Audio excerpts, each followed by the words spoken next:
ഈശോയ്ക്ക് സ്തുതിയായിരിക്കട്ടെ. ബഹുമാനപ്പെട്ട അധ്യാപകരെ, പ്രിയ കൂട്ടുകാരെ, ഞാൻ ഇവിടെ പറയാൻ പോകുന്നത് എന്റെയും ലോകം മുഴുവന്റെയും അമ്മയായ പരിശുദ്ധ മറിയത്തെ പറ്റിയും സ്വർഗം പ്രാപിക്കാൻ അമ്മ ഇങ്ങനെ വഴികാട്ടി തരുന്നതിനെ പറ്റിയാണ്. സ്വർഗം ഭൂമിക്ക് നൽകിയ ഏറ്റവും വലിയ സമ്മാനമാണ് പരിശുദ്ധ അമ്മ.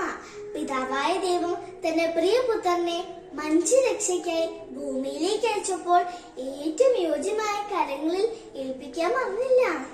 ഇതാ കർത്താവിന്റെ ദാസി, നിന്റെ വാക്ക് എന്നിൽ നിറവേർത്തിയെന്ന് പറഞ്ഞുകൊണ്ട് ഒരു ശങ്കയും കൂടാതെ അവൾ ദൈവ ഇഷ്ടം സന്തോഷത്തോടെ സ്വീകരിച്ചു. ആ നിമിഷം മുതൽ ഉണ്ണിയായ യേശുവിനെ ദൈവഹിതത്തിന് വഴങ്ങാൻ അമ്മ ഒരുക്കുകയായിരുന്നു. നമുക്ക് മാതാപിതാക്കളെയും മുതിർന്നവരെയും അനുസരിച്ചും ബഹുമാനിച്ചും മറ്റുള്ളവർക്ക് നന്മകൾ ചെയ്ത് അനുഗ്രഹമാവാൻ അമ്മയുടെ കരം പിടിക്കാം. ഈ ഭൂമിയിലെ നമ്മുടെ അമ്മ നമ്മൾ എത്രമാത്രം സ്നേഹിക്കുന്നുണ്ടല്ലേ? ആ അമ്മയുടെ സ്നേഹവും കരുതലും ഞാൻ ഓരോ നിമിഷവും അത്ഭുതത്തോടെ അനുഭവിക്കാറുണ്ട്.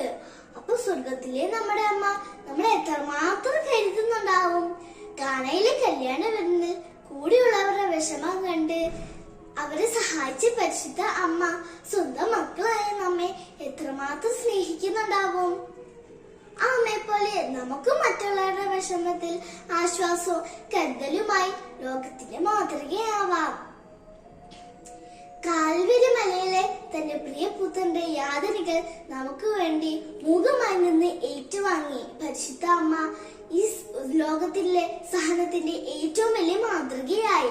ആ സമയം ഇതാ നിന്റെ അമ്മ എന്ന് പറഞ്ഞുകൊണ്ട് നമ്മുടെ ഈശോ തന്റെ മാതാവിനെ നമുക്കായി തന്നു. ആ നിമിഷം അമ്മ ലോകത്തിന്റെ അമ്മയായി, നമ്മുടെ അമ്മയായി. അല്ലേ കൂട്ടുകാരെ, നിങ്ങൾ ശ്രദ്ധിച്ചിട്ടുണ്ടോ? ജപമാല ചൊല്ലി നമ്മൾ എന്ത് ചോദിച്ചാലും അമ്മ അത് പെട്ടെന്ന് സാധിച്ചു തരും, അല്ലേ? നമ്മുടെ ഫ്രാൻസിസ് പാപ്പ ജപമാലയെ പറ്റി ഇപ്രകാരമാണ് പറഞ്ഞിരിക്കുന്നത്: ജപമാല ചൊല്ലുമ്പോൾ നമ്മൾ അമ്മയുടെ കരം പിടിക്കുന്നു. ജപമാല ചൊല്ലിക്കഴിയുമ്പോൾ അമ്മ നമ്മുടെ കരം പിടിക്കുന്നു. പരിശുദ്ധ അമ്മ എന്റെ സ്വന്തം അമ്മയാണെന്ന് പറയുന്നതിൽ ഞാൻ അഭിമാനിക്കുന്നു.